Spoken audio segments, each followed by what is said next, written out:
Tapi sempat ya datang ke warga? Nggak ada. Baik PJ gubernurnya pun ini nggak ada. Kalau tidak ada kunjung, kami sebagai rakyat, kami akan sekuat-kuatnya teriak. Anak gak sekolah 2 minggu karena gak pegang duit. Pemerintah tahu apa? Kita belum pernah sepakat. Dalam proses ini kami melakukan diskusi. Jadi belum angka yang disepakati. Mau sampai kapan kita begini terus? Emang tega ngeliat rakyatnya susah begini terus? Saya pribadi terpuruk semenjak tinggal di sini tuh hancur saya.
Pemirsa, bangunan di sebelah kiri saya yang Anda lihat saat ini merupakan Kampung Susun Bayam atau hunian pekerja pendukung operasional Jakarta International Stadium atau HPPO JIS yang sebelumnya diperuntukkan bagi mereka yang terdampak pembebasan lahan akibat proyek Jakarta International Stadium. Namun seharusnya mereka sudah menempati hunian ini sejak akhir 2022 lalu, namun saat ini mereka masih belum bisa mendapatkan kunci ataupun juga mendapatkan kepastian.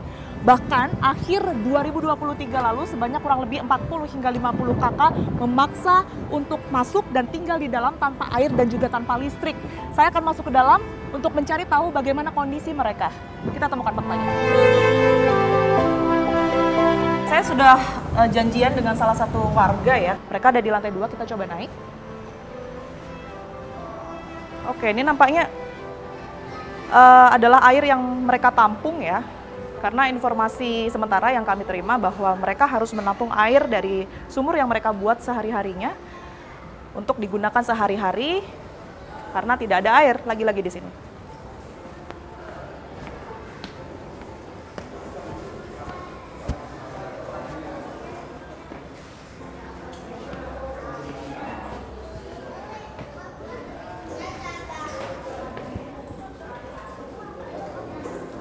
Assalamualaikum, Pak Furkon.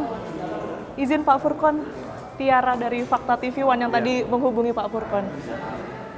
Ini lagi pada ngumpul ya, semuanya kalau ngumpul di sini ya Pak? Ya, memang ini tempat kita kumpul, diskusi apa gitu.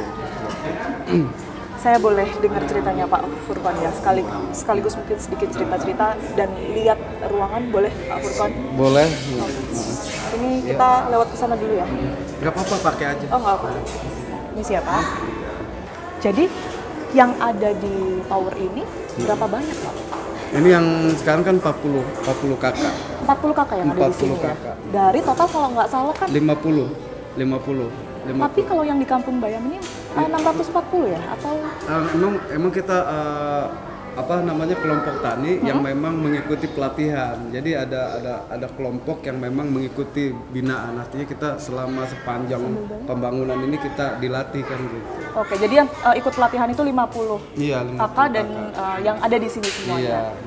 Oke, karena saya sempat baca-baca juga kalau ternyata jumlah kakaknya ini lumayan banyak juga, 640 gitu ya. Ya, itu kan di zonasi luar ada pendatang dan sebagainya. Kalau kami memang, saya pribadi aja dari kecil dan dewasa sampai punya istri, anak lahir pun di sini kan. Sini, ya? Nah ini hasil Jack Pro ini kan ada nomor unitnya ya kan. Ini sebelum peresmian. Ini edaran apa ini? Ini SK-nya. SK-nya. Ini nomor unitnya sudah ada. Oke. Dan peruntukannya untuk siapa-siapanya sudah ya, jelas sudah juga jelas, ya, Pak, ya? Sudah jelas ada. Ini jelas. Di sebelahnya juga ditempel KTP dari Pak Furkon ini. Iya. Artinya Pak Fukron ini sebelumnya memang sudah diperuntukkan untuk tinggal di unit nomor 5 ini ya Pak ya? A2 005 dan ini emang nggak ada yang apa ketinggal. Proposal kita yang diterima oleh gubernur sebelumnya dari dak sampai ruangan, kamar dan semuanya itu memang gambar dari kita. Cuma disempurnakan oleh konsultan atau arsitek lah ya kan gitu. Kita cuma hanya keinginan kita gitu masyarakat, sehingga ruangannya apa dan kebunnya juga ada. Ini nggak ada yang ketinggal. Cuma bedanya dulu kita kan mintanya rumah deret. Nah dikabulkannya ini ya, karena kalau kita rumah deret semua, kata gubernur bilang ya kalian kan harus nafkahnya harus ada perkebunannya kan begitu. Lihat di dalam ya. Boleh. Permisi ya Pak bertanya. Iya. Ini berarti satu unitnya 2 kamar ya Pak ya? Iya 2 kamar, kamar mandi ya ini kayak begini. Nah ini nanti kan kita atur sendiri ya kan. Jadi keinginan tangganya bagaimana ya itu kan masing-masing yang ini gitu. Ini udah disiapkan semua, udah mau bikin gudang atau mau bikin kamar lagi. Ini nggak ada yang tinggal. Ya? Tapi yang saya dengar memang listrik, air nggak ada semua di sini kan? Iya, saluran apa tokennya sudah ada, saluran ledeng pipa airnya sudah ada. Sebelum kita masih tidak percaya pulang ke rumah ini tanggal 13 Maret 24 jam nyala seperti biasa. Sebelum apa itu? Sebelum kita aksi tanggal 13 Maret. Nah, itu semuanya masih ada, masih nyala. Masih air masih nyala. Bisa digunakan. Pas begitu tanggal 13 Maret ke sini kita mau sholat maghrib ya musola dikunci, air matiin semua. Ya udah. Komunikasi sama petugas waktu itu kenapa kok harus dimatikan? Mungkin mereka juga bagaimana caranya waktu itu? Ya karena pada saat itu kita tanya mereka jawabnya ya kita nggak diberikan izin untuk menyalakan air atau listrik. Itu kewenangannya dari Jakpro. Ya kita ada patungan diesel patungan genset. Ya genset bahan bakar kita patungan ya kan gitu.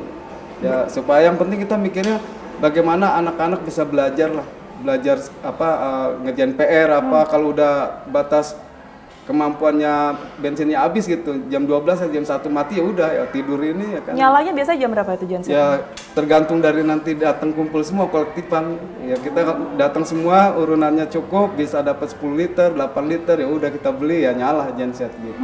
Mandi aktivitas sehari-hari gimana Pak kalau tanpa air? Ya kita bagaimana ya Mbak? Satu ini kan hak dasar. Sekarang kita 24 jam jangankan kita cerita tentang buang air kecil, buang air besar, itu kan semua orang pasti 24 jam hak dasar. Kalau nggak ada air bagaimana? Ya perasaannya bagaimana lah gitu ya kan. Jadi memang warga ini berusaha sendiri untuk air ini? Iya, kita gali sumur. Gali sumur di mana Pak? Di bawah, di sana, di ujung dekat penyemayan penyemayan perkebunan, kan ada penyemayan perkebunan, nah kita gali di sana. Saya dengar juga ada beberapa intimidasi ya, karena di media sosial kan sudah cukup ramai Pak, isu Kampung Susun Bayam ini. Intimidasinya dalam bentuk apa? Ya, kalau kita mau kita laporin sih sebenarnya bisa, cuman kita harus juga kasihan juga, security itu juga bekerja sama kedudukannya sama kayak kita gitu. Waktu dulu itu kan kita nadangin air di keran yang ada di taman-taman gitu Mbak. Ya. Nah namanya ibu-ibu kalau nadangin air, kalau airnya ditumpahin otomatis marah dong, capek-capek ya kan. Jadi air yang sudah susah-susah diambil sama ibu-ibu itu ditendang sama... Ditumpahin. Akhirnya frontal kan ibu-ibu, kenapa kan gitu, kita juga butuh air kan ngotot gitu. Kalau kita mau laporin kan bisa aja, cuma karena kita prinsipnya ya mereka juga korban perintah. Nah berbicara mengenai mungkin Jakpro atau Pemprov sendiri, seberapa sering mereka lihat kondisi warga di Kampung Susun Bayam ini? Ya untuk nemuin kita aja begini Mbak, kita 6 bulan di pelataran di bawah. Di bawah itu ya seharusnya mereka Jakpro ini kan stadion internasional loh, harusnya malu. Tapi sempat ya datang ke warga? Nggak ada, sama sekali nggak ada. Baik PJ gubernurnya pun ini nggak ada. Bahkan kita buat surat untuk audiensi. Baru kemarin aja kita di wali kota, dioper ke wali kota. Itu pun ya nggak ada titik temu, ya kan. Cuma aja kita menjawab dari Seko. Kan pelaporan itunya polisinya udah cabut kan, ya kita nggak tahu, ya kan gitu. Kukuh mereka itu harus kami keluar dari sini, pindah ke Nagrak yang lebih baik. Yang jelas ini kan yang sudah lebih baik. Kita sudah memberikan proposal ini sudah jadi, kan bukan mimpi namanya, udah terjadi. Pembangunannya selesai, diresmikan, ya kan, terus kebunnya ada, tinggal kita berjalan. Jadi belum ada sama sekali perwakilan baik itu Jakpro maupun dari Pemprov sendiri. Sama sekali belum ada. Setidaknya mendengar aspirasi pendapat dari warga belum ada. Belum ada, Mbak. Belum sama sekali untuk jumpain kita. Dulu kita harus Pak Iwan Takun sebelum jadi dirut nggak begini. Tapi kan dulu waktu pada saat ada perjanjian biaya sewa, mereka pasti menemui warga kan, Pak? Dialog bersama. Nah ini gimana ceritanya? Jadi, sampai pada akhirnya saat ini masih belum ada kejelasan gitu ya dari warga. Iya. Padahal kan sebelumnya sudah paling tidak sudah ada pembicaraan mengenai biaya sewa pastinya kan? udah jelas. Jadi bahwasannya hasil dari musyawarah mufakat dialog terbuka itu Jakpro telah mengutarakan dari yang harusnya kontribusi selama masa transisi 6 bulan Jakpro itu harusnya warga itu kontribusinya 1.800.000. Tapi Jakpro sudah berupaya memangkas menjadi 750. Ya kami pada saat itu saya sebagai ketua kelompok yang menawar 600. Oke, dibuatkanlah draft itu di tanggal 28. 600 itu artinya sudah disepakati juga oleh pihak Disepakatin Jakpro. kan saya teriak kemana 600 kan sama warga. Iya, disitulah buat draft bersama-sama. Draft itulah yang seharusnya diterima pada kami pada tanggal 1 Januari berikut kuncinya. Kalau awal peresmian kan simbolis doang, Mbak, kuncinya. Ya kalau tak mau jadi begini mah ya udah simbolisnya saya kantongin aja deh sama warga, nggak usah dibalikin lagi kan. Kita nggak tahu mau kayak begini ya kan gitu. Nah dari mosi tidak percaya itulah kami berharap draft yang sudah dibuat itu yang disepakati pengen tahu kan ada peraturan tentang pengelolaannya warga seperti apa, bayar apa dan sebagainya kan dituangkan di situ di tanda tangani di atas materai kan selesai udah gitu. Nah artinya kita meminta kejelasan gitu, dialog lah begitu. Pak Furkon dan juga warga sini seharusnya sudah masuk dan terima kunci tanggal 1 Januari 2023. 23. Apa yang terjadi di tanggal 1 itu Pak? Nggak ada apa-apa begitu Nggak saja ada. atau ada pemberitahuan? Nggak ada sama sekali. Akhirnya kami menggantungkan nasib derita kami itu kepada Dewan Perwakilan Rakyat. Bahkan sampai tanggal 16 Oktober itu 2023 itu dari DPRD mengundang PJ Gubernur dan ASN-nya. Lagi-lagi kami mendapatkan kekecewaan hanya dihadiri oleh direktur utamanya, yaitu Pak Iwan Takun. Nah lagi-lagi kita mendapatkan kekecewaan Pak Iwan Takun bercerita mundur lagi. Artinya birokrasi yang telah kita lalui yang sudah selesai diceritakan lagi. Dia bilang baru selesai diperiksa oleh BPK dalam 1 minggu ini. Akhirnya moderator dari Kampung Bayam bertanya, bisa dipastikan 1 minggu kah? 2 minggu ke atau sebulan? Pak Iwan Takun sendiri menjawab 1 bulan ini. 1 bulan setelahnya nggak ada pemberitahuan apapun? Nggak ada. Tiba-tiba dia ada di media begini begitu kayak angin, nggak tahu lah ya kan nggak jelas kan. Oke, Gitu. jadi dari tanggal 1 Januari 2023 sampai pada akhirnya Oktober tersebut, warga tinggal di mana Pak? Kita kan awalnya memang konsepnya ini kan terprogram kita di hunian sementara yang kita buat sendiri. Kami mendapatkan uang resume santunan. Okay. Nah, Pak Iwan Takun harus dengar, PJ Gubernur harus dengar nih. Nilai santunan itu 47 juta. Rekeningnya pun Pemda sendiri yang buat. 47 juta itu ada uang untuk masa kita membangun hunian sementara sambil menunggu selesainya pembangunan Kampung Susun Bayam. Okay. Dari 47 juta itu ada uang bersama kelompok. Nah itulah yang dipergunakan untuk membangun hunian sementara. Dari surat Dinas Perumahan yang meminjam lahan tersebut itu dari Direktur Pengembangan Bisnis dan Usaha PT Jakarta Propertindo. Sekarang udah expired 1 tahun. Di kesepakatannya selesai bangunan, udah jadi, udah diresmikan, warga dipindahkan.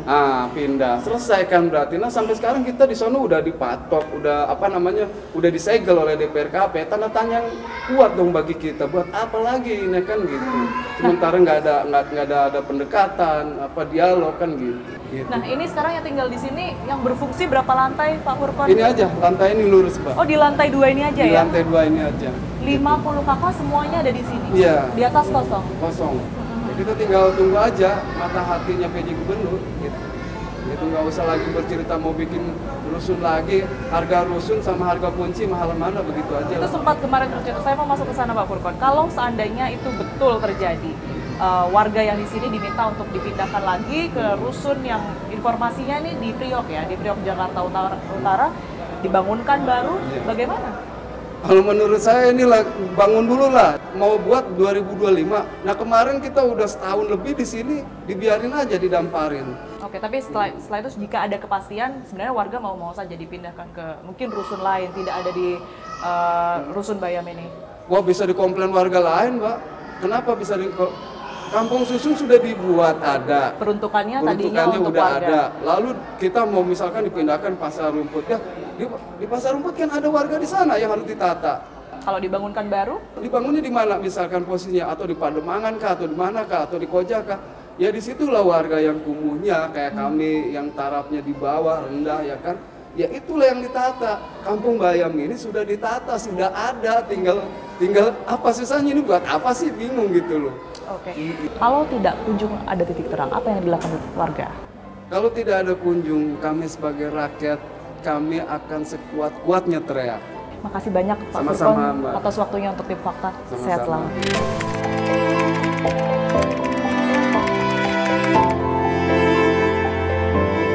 Kita udah capek, udah lelah, udah capek, kehilangan pekerjaan, kehilangan mata pencarian, pertanian juga hancur kayak gini. Untuk bahkan sehari-hari saya perekonomian juga kurang. Karena suami saya kehilangan kerjaan, anak-anak juga mata kerjaannya udah pada keluar semua karena belain yang di sini. Bentar-bentar ada ini, bentar-bentar selalu tuh PC nyari selak melulu. Gimana caranya bisa ngusik warganya di sini?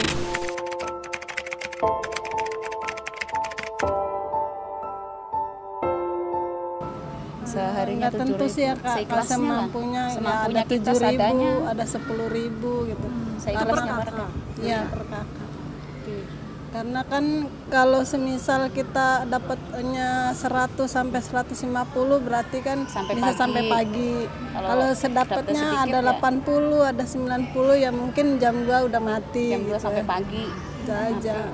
Nyalakan jam 9, jam 2 atau jam 3 udah mati kalau sampai dapat uangnya sedikit gitu. 80 apa 90 nggak sampai pagi.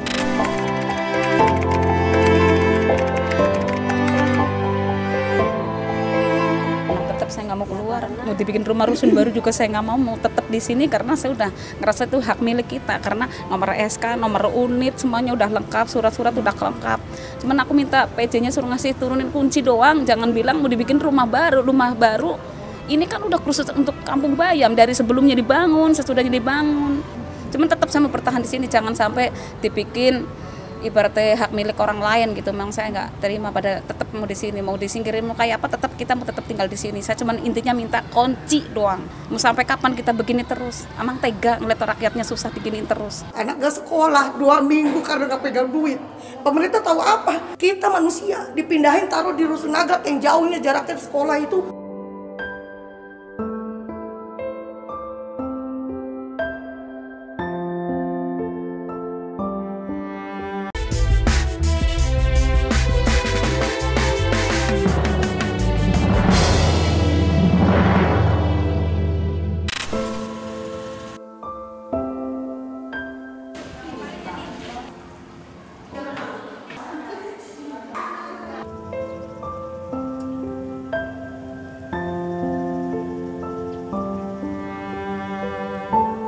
Kami sekarang sudah tiba di Rusun Nagrak Cilincing, Jakarta Utara, pemirsa. Dan memang informasi yang kami terima lebih dari 19 kakak berada di dalam yang merupakan Kampung Bayam. Dan memang ini dipersiapkan menjadi solusi sementara dari pihak Pemprov karena memang belum bisa menempati Kampung Susun Bayam sebagai hunian.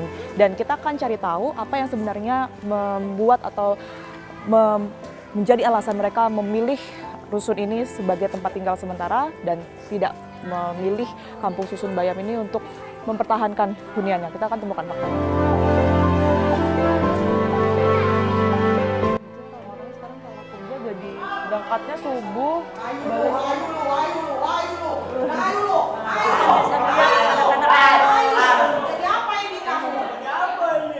Mereka yang tadi tinggal di tenda. Oh, ini anak-anak kecil ini. Halo. Itu nenek yang kecelakaan mau arah pulang ke sini. Mau arah pulang ke sini. Ini ukurannya berapa sih, Bu, tiap per kamar ini? Luasnya? Luasnya maksudnya? Tipe 36 kalau nggak salah. 36 juga. Berarti sama dong kayak di ini ya? Waktu di KSB juga segini dong. Izin, Bu. Tiara dari TV One. Maaf ganggu ya, Bu. Kalau dari ibu-ibu yang ex Kampung Bayam, semua warga di sini memang sebelumnya ditawari ya di sini ya? Iya.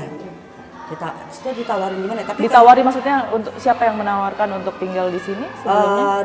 Kita dari pihak kelurahan ya. Oh, dari Dan pihak kami kelurahan. juga kepindahan kami ke sini juga hanya sifatnya sementara dan kami istilahnya bikin perjanjian antara lurah dan kami. Kalau kami- Sementara itu antara sampai sampai kami bisa menduduki di kampung Susun Bayam. ada tanggal atau Masa bulan tengganya jelasnya? tidak ada. Yang pasti sementara sampai kami memang status kami tujuannya adalah untuk menempati kampung Bayam kembali. Ada sih surat pernyataan yang waktu kita Oh, bikin boleh itu. kalau ada surat pernyataannya. Jadi kita nggak usah dikirain ngarang-ngarang cerita. Ini berarti Kita benar-benar hitam di atas putih kalau kita sini pindah itu sini sementara. Pindah sini per kapan Bu Tuti berarti? Udah dari bulan September 4 bulan ini. Oh, udah masuk 4 bulan ya? Iya, 4 bulan. Kalau sekarang kan kita kan taunya belum ada kejelasan juga ya kalau yang di KSB. Teman-teman yang di sana juga ternyata belum mendapat legalitas untuk tinggal di sana. Ada Sama. informasi yang diterima lanjutan nggak? Kira-kira di sini akan sampai kapan gitu? Kalau legalitasnya ya. Sekarang yang menjadi pertanyaan saya legalitasnya itu apa? Gitu loh. Karena mereka juga belum menerima surat, belum menerima kunci untuk mereka tinggal di sana. Kalau termasuk surat udah ada. Kalau SK. legalitas itu SK semua SK kita udah wali dapat kota SK sudah ada ya? calon penghuni wali Sudah. kota udah ada loh. Tinggal nunggu kunci Jadi doang kalau tinggal kami. nunggu kunci Oke, semua. berarti ini Nah, ini SK. ini dari Jakpro. Iya, Iya, SK wali saya kota. izin baca ya Bu. Iya. Emang dari pihak mereka kemarin nggak ditunjukin? Ada dong, ada juga. Untuk masalahnya beberapa poin aja. Coba saya lihat. Pemihalannya mana? Oke. Tapi sebenarnya awalnya sama kan ya? Iya. Ibu-ibu yang tinggal di sini, warga yang di sini sama yang menetap di sana kelompok tani. Sama aja. Sama. Tinggalnya juga di wilayah Iya, Kampung Bayam itu. sama Apa semua. yang membedakan kalau dari Ibu? Gini ya Kak, dari awalnya juga yang biar jelas ya, kita juga kagetnya pas kita di persidangan kemarin, kami kan sempat gugatan ya dari PWKB ini ya, loh tiba-tiba dari Jakpro menyebutkan kalau kalian ini ada 3 kelompok, sementara kami tuh tadinya nggak pikiran, mereka nyuruh kami bersatu tapi mereka bisa mengkategorikan kami 3. Jakpro yang bilang 3? Iya, gitu 3 loh. itu apa Dengan, aja? PWKB, Persaudaraan Warga Kampung Bayam yang ada di sini, sama yang di urban farming yang di sekarang kita lagi berjuang, teman-teman kita yang di KSB, yang Kelompok ketiga, tani. iya, kelompok tiganya itu adalah memang binaan Jakpro, tapi mereka memang tinggalnya itu kemana-mana, dalam arti kata ngontrak di mana-mana gitu loh, mencar-mencar gitu loh. Sudah 4 bulan ya Bu ya, terus belum ada juga kepastian dari pihak Jakpro maupun dari Pemprov ada komunikasi? Kita udah coba untuk minta nih ke Jakpro, bahkan ke PJ untuk kita minta istilahnya untuk gini mempertanyakan apa nih kita nih nasib kita tuh gimana gitu loh. Ada Lewat respon? surat, lewat nggak ada respon, sampai hari ini tidak ada respon. Ya, maksudnya kita tetap nuntut hak kita menang atau kalahnya nanti, tapi tetap kita akan meminta hak kami. Gitu loh. Dengan apalagi dengan perencanaan lagi yang PJ bilang akan membangunkan hunian kampung Susun Baru buat apa? Kalau saya rasa tuh buat apa? Itu ngebuang biaya loh. Itu udah ada loh. Permasalahannya kalian tinggal melihat, kasih kami kunci, dan memang dari awal tuh gimana sih, kami tuh nggak pernah tahu harga Bang. Kalau kami tahu harga dari awal, kami tidak akan mimpi bisa ninggalin rumah itu 1,5 juta, tidak akan bisa mimpi. Harga sewa ya, dari harga sewa dari awal mereka tidak pernah ngomong dengan kami. Setelah kami dapat unit dan dapat SK calon penghuni dan diresmikan, baru mereka berbicara tentang harga. Tiba-tiba dari awal waktu tanggal 18 mereka bilang bayar 1,5 juta. Oke, 1,5 juta. Lah kita teriak loh nggak mampu. Balik lagi ke tanggal 23 itu masih lagi tentang alih-alih Pergub tentang Pergub 55 yang tarif umumnya adalah 796. Aku lagi protes, aku juga salah satu yang protes adalah kami itu termasuk di kampung prioritas. Berarti kami ini adalah masuk tarifnya yang terprogram, yang harganya itu bisa dilihat sendiri yang kalau 5 gedung ke bawah itu berapa, 200-an apa 300-an begitu. Gitu loh. Dan pihak mereka tidak menyetujui Nah, yang mereka kayak ya udah diam. Nah, dengan alasan kita baru dapat ini. Loh, gimana baru dapat ini? Dan namanya keputus Kepgub 979 yang tentang kami adalah kampung prioritas itu kan baru mereka katanya baru baca. Dan biasanya ini berlaku nanti 3 bulan. Oh, tidak bisa. Kami protesnya kalau suatu keputusan yang saya tahu, yang saya orang bodoh, keputusan hari itu diputuskan, hari itu dilaksanakan. Kecuali Pergub ya, masih ada tenggang waktu untuk kita sosialisasinya apanya gitu loh. Ini kan Kepgub gitu loh. Jadi pada saat sosialisasi atau presentasi dari pihak Jakpro soal harga, putusan harga saat itu? Tidak ada. Terakhir kami dibubarkan. Kalau ada isu bahwa terdengar nominal 600.000? Oh, tidak pernah menyebutkan.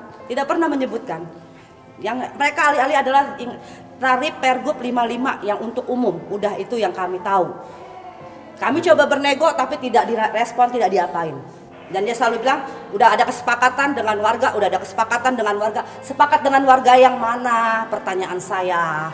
Jadi bukan Jakpro yang minta 600.000 itu. Bukan. Jadi Jadi kami dari maksud warga saya. sendiri. Warga sendiri yang Iya. mengusulkan kalau bisa paling tinggi 600.000 lah gitu. Kami bisa sanggup asalkan kami diperkerjakan di JIS ini. Kan perjanjian waktu persyaratan pertama tinggal di JIS itu khusus buat satu keluarga diperkerjakan. Kami akan menjadi Salah satu keluarga itu dikerjakan di JIS. Itulah yang kita bisa buat bayar harga sewa unit. Mungkin dari kita bekerja di JIS itu salah satu keluarga. Itu perjanjian dengan siapa pada Jakpro. Bukan perjanjian, Tuti. Kalau perjanjian, bukan perjanjian, hanya janji dia lewat bacot ya. Iya. Jadi nggak bisa pegang. Jadi nggak bikin ini hitam di atas nggak ada putih. di atas putih ya, Bang. Cuma pernyataan dia, kita ikut pelatihan apa semua. Sempat ikut pelatihan. Tapi kembali lagi untuk kualitas, kemarin sih sempat dia sebut karena kualitas barang ya yang mereka pakai untuk bangun rumah itu. Tapi gini Bang, kembali lagi. Kami itu warga hanya minta tempat kami untuk istirahat, untuk kami supaya tidak kena panas, tidak kena hujan.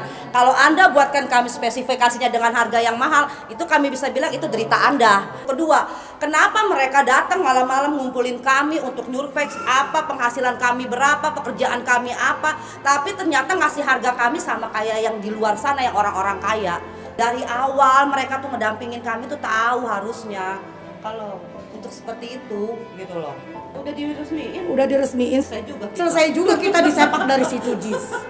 Maksudnya apa ini? Saya bilang gitu Kak. Cuma dipajang-pajang doang, kita peresmian diundang. Peletakan batu pertama pun saya diundang warganya. Bahkan waktu peresmian kita sudah berdiri 80 unit. Kalau orang masyarakat yang tidak tahu, kesannya kita udah masuk di dalam. Kita sampai masuk ke lokasi. Udah dibukain kuncinya masing-masing. Berdiri Bang. Kuncinya disitain lagi. Kalau mau nangis Kak, sehari itu mau nemu nasi udah alhamdulillah. Nggak nemu nasi, ya udah nangis aja bareng-bareng sama anak 2. Saya pikir begitu. Sampai nggak punya duit 1.000 perak pun anak nggak sekolah 2 minggu. Saya pribadi itu saking sedihnya saya tulang punggung single parent ya, nggak ada yang bantuin.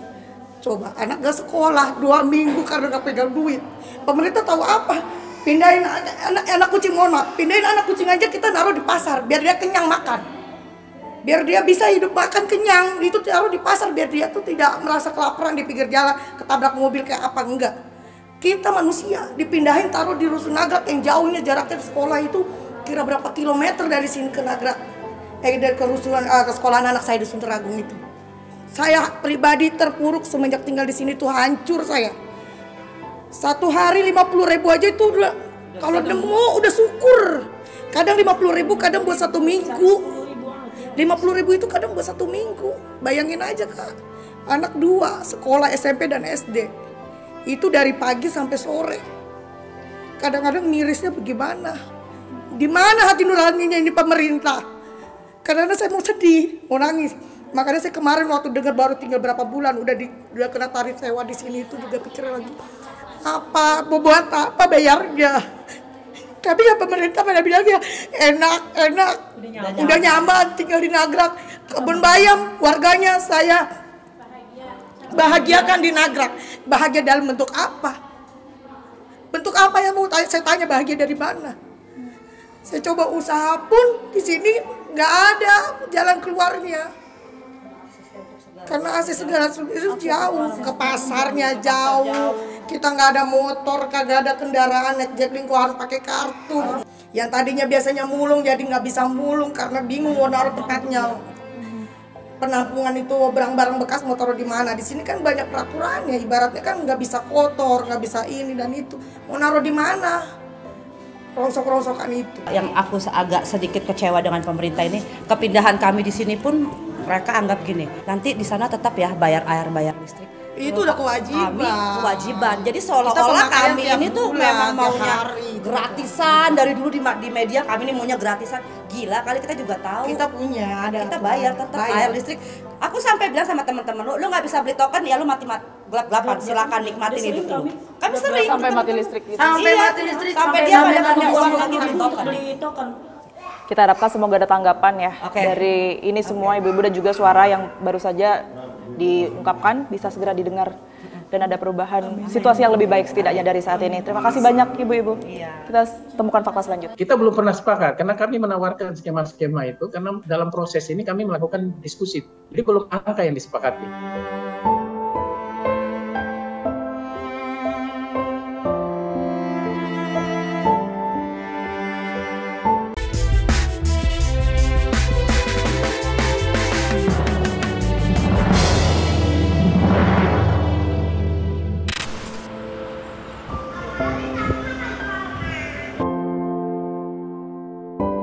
Pada akhirnya di rusaknya apa mereka di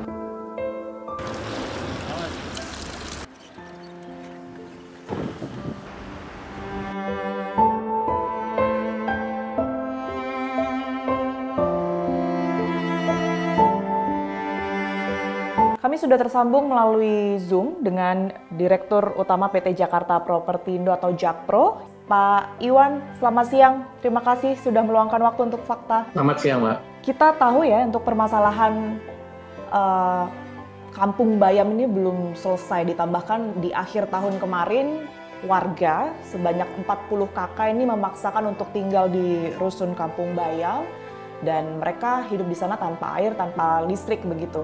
Sebenarnya sejauh ini kenapa mereka belum bisa mendapatkan kunci untuk tinggal di rusun tersebut, Pak Dirut? Perlu diketahui bahwa semua warga, ada 600 sekian waktu itu sudah menerima kompensasi sesuai dengan kesepakatan dan aturan-aturan yang dan juga kajian-kajian yang dilakukan oleh Konsultan Dirut. Jadi tidak ada satu orang pun warga Kampung Bayam yang tidak menerima kompensasi, semua, dan itu semua berdasarkan apa yang mereka miliki. Jadi kita bisa nyampaikan bahwa saat itu memang Jakpro menjalankan resettlement itu atau kompensasi itu dengan dasar ganti untung. Jadi mereka sudah ini, dan bahkan mereka sudah semua itu sudah membuat menandatangani surat pernyataan bahwa mereka dengan sukarela akan meninggalkan lokasi itu.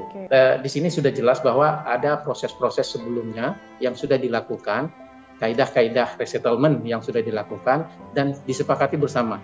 Bisa dibayangkan kalau penghuni yang masuk itu dengan percuma atau dengan dengan gampangnya begitu kita tanpa kita mempertimbangkan kaidah-kaidah itu menjadi masalah besar juga bagi kami badan usaha. Tetapi sebelumnya proses yang sudah mungkin disaksikan langsung oleh warga, kemudian juga Pemprov, kesepakatan harga sewa ini seperti apa, Pak Iwan? Ya, itu yang menjadi itu juga menjadi bagian atau komponen di dalam kajian yang kami lakukan ini. Itu tadi karena dampaknya kaitannya dengan seberapa besar biaya operasional atau beban aset ini terhadap Jakpro sebagai badan usaha. Nominalnya berapa? Ini yang sekarang kita lakukan. Kalau kita merefer rusun-rusun yang ada di DKI Jakarta yang ada di bawah naungan Dinas Perumahan itu jelas aturannya berdasarkan Pergub dan lain-lain. Tetapi kami ini beda. Seperti yang saya sampaikan, selalu kami sampaikan bahwa kami ini Jakpro beda. Ini kami adalah badan usaha. Begitu kami mengeluarkan satu nilai, apakah itu disebut biaya sewa atau apapun itu pertimbangan ke belakangnya harus jelas. Nah, untuk awalnya angka yang tadi disebutkan dikeluarkan oleh Jakpro pertama kali dengan kesepakatan warga mungkin juga dengan Pemprov pada saat itu berapa? Kita belum pernah sepakat karena kami menawarkan skema-skema itu karena dalam proses ini kami melakukan diskusi, komunikasi terus. Jadi belum angka yang disepakati. Tidak ada angka yang disepakati. Kami berdiskusi didampingi oleh kami berkonsultasi dengan Pemprov. Dalam hal ini Dinas Perumahan seperti apa sih kaidah-kaidah pengelolaan rumah susun yang ada di DKI, itu kami terus berkomunikasi. Tapi yang ditawarkan oleh pihak Jakpro? Kami belum pernah secara resmi, tapi hasil kajian itu kami sajikan, kami sosialisasikan bahwa ada nilai-nilai kenapa keluar angka seperti ini itu karena dasarnya. Tetapi kan itu belum kita sepakati, belum kita tuangkan dalam satu kontrak atau kesepakatan. Karena apa? Karena itu tadi. Skema pengelolaan bangunan ini atau hunian ini bagi kami itu sangat berbeda dengan pengelolaan yang dilakukan oleh dinas karena kami itu tadi badan usaha. Jadi bukan kami tinggal diam atau mengabaikan apa yang menjadi concern dari warga-warga, tetapi kalau perlu dirunut dari belakang, jauh di belakang, bukan di saat ini, jauh dari belakang. Jakpro itu sudah melakukan tugasnya atau kewajibannya memfasilitasi bagaimana mentreat warga-warga yang terdampak oleh pembangunan infrastruktur ini atau fasilitas olahraga ini. Kami terus memastikan itu berada di dalam koridor aturan yang benar. Pak Iwan, kami paham bahwa tentu Jakpro memiliki aturan dan juga standarisasi tersendiri begitu. Izin Pak, mengapa kami menanyakan mengenai harga itu tadi? Karena banyak sekali yang bermunculan juga informasinya bahwa awal ini katanya 1.500.000 yang kemudian ini diturunkan menjadi 765.000. Dan akhirnya kami mendapat informasi juga dari salah satu warga yang saat ini tinggal di dalam rusun Kampung Bayam tersebut, ada angka 600.000 yang sebenarnya Pak Iwan sudah disepakati katanya antara warga dan juga dengan Jakpro begitu. Nah ini bagaimana Pak Iwan? Jadi kami dalam melakukan atau menyusun kajian-kajian ini itu terus melakukan sosialisasi dan kemudian diskusi dengan pihak-pihak terkait. Saya kira wajar di dalam proses melakukan menyusun suatu kajian, alternatif-alternatif itu akan selalu muncul beberapa opsi, kemudian dirunut seperti apa resikonya ke depan. Nah, risiko-risiko itu kan kita harus memitigasi dari sekarang apa yang menjadi potensi masalah ke depan, kemudian merefer kembali aturan-aturan sebagai badan usaha, sebagai perseroan, itu yang kami lakukan dalam proses kajian ini. Untuk sementara ini kesepakatan dengan Pemprov sendiri seperti apa? Karena kami yakin seperti yang tadi dikatakan oleh Pak Iwan juga akan terus menjalin komunikasi, sementara dari pihak Pemprov sendiri nampaknya sudah muncul statement begitu ya, akan membangun atau menempatkan mereka ini di rusun lain. Seperti apa Pak Iwan?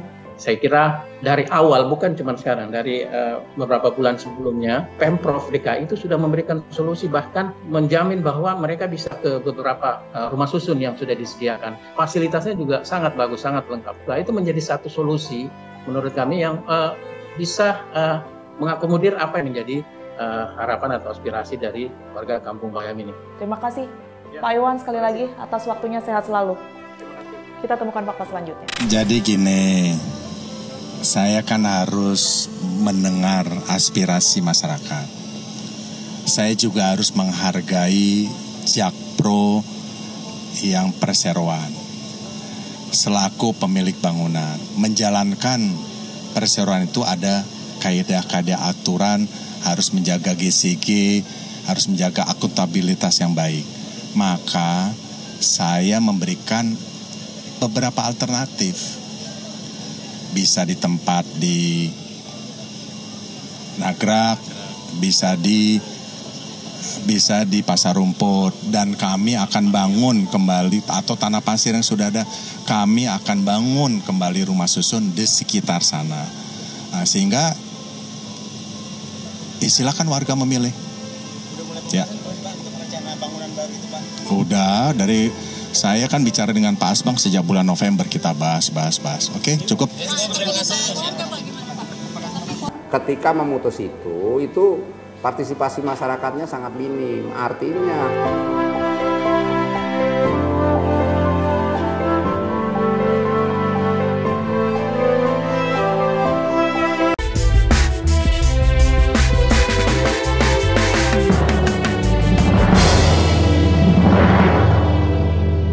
Saya sudah bersama dengan Pak Trubus Radiansyah yang merupakan pengamat kebijakan publik dari Universitas Trisakti. Terima kasih atas waktunya, Pak Trubus. Iya, Pak. Berdasarkan kacamata pengamat kebijakan publik, permasalahan Kampung Bayam ini kan sudah lebih dari setahun. Betul. Bahkan sekarang warga masih belum bisa masuk ke dalam menghuni yang seharusnya dijanjikan di awal, begitu ya. Ya. Apa yang kemudian menjadikan ini jadi rumit sampai detik ini, Pak Trubus? Pertama itu dari sisi kebijakan publiknya sendiri. Dalam hal ini adalah kebijakan Pemprov yang tidak secara tegas memberikan semacam kepastian hukum bagi masyarakat Kampung Bayam yang selama ini tergusur oleh pembangunan JIS.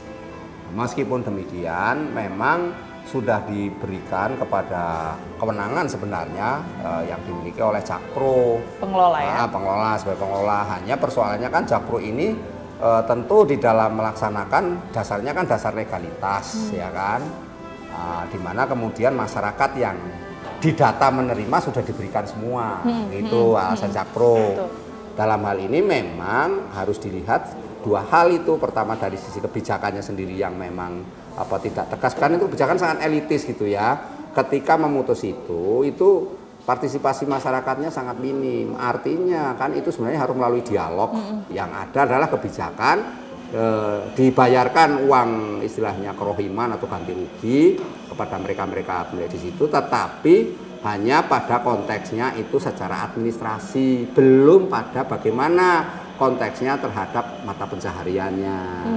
Yang namanya warga itu kan konteksnya tidak semata-mata nilai ekonomi, tapi juga ada nilai sosial, nilai kultur juga, misalnya kedekatan dengan silaturahmi dengan saudara-saudaranya di sekitar Kampung Bayam itu, ya kan. Ketika pembangunan itu berjalan, yang dilihat adalah konteksnya diberikan ganti rugi kepada mereka yang memang dianggap sebagai warga di situ. Apa yang terjadi kemudian itu mengenai harga memang belum ada. Yang beredar itu kemudian selalu dari statement-statement ini sendiri, Pemprov sendiri yang mengatakan awalnya 1,5 juta sewanya. Itu kan sebenarnya dari Pemprov, dan dalam ini Jakpro juga kan gitu membuat itu, kemudian diganti lagi disesuaikan dengan 250 atau berapa sampai 500.000 kan, itu kan ada kategori itu Mbak. Nah, hanya persoalannya memang inilah dalam ini tidak ada keterbukaan, dinamika politiknya tinggi Mbak. Pada akhirnya seperti saya lihat seperti lempar tanggung jawab. Ketika gubernur menawarkan itu sendiri, sebagian masyarakat sudah